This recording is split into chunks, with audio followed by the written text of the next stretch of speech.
যাচ্ছি এখন রাজবাড়ির উদ্দেশ্যে। আজ তোমাদের সাথে সবটা শেয়ার করব, কি কি করলাম, কোথায় গেলাম।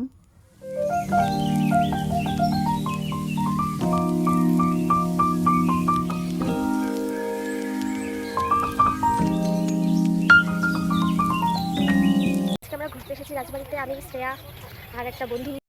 এই বিশাল মহলটি তৈরি করেন কোচবংশের মহারাজা নৃপেন্দ্র নারায়ণ 1887 সালে।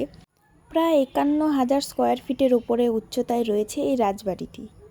এই প্যালেসটির পূর্ব নাম ছিল ভিক্টর জুবলি প্যালেস, যেটি এখন কোচবিহার রাজবাড়ি নামেই পরিচিত।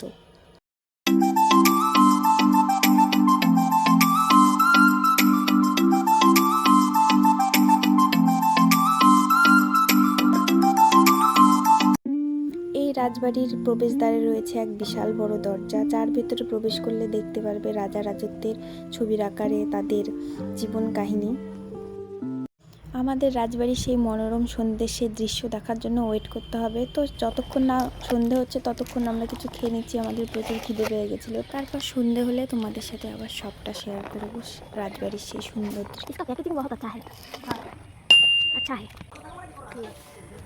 আমরা এখন খাবো pizza, chicken peri peri pizza. হ্যাঁ,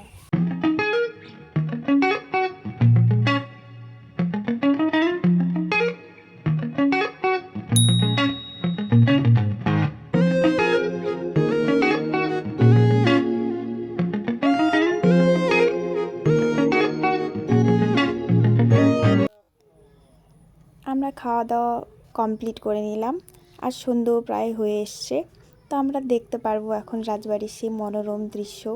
স্বাধীনতা দিবস উপলক্ষে আমাদের রাজবাড়ি নতুনভাবে সেজে উঠেছে, সেটাই দেখবো আজকে।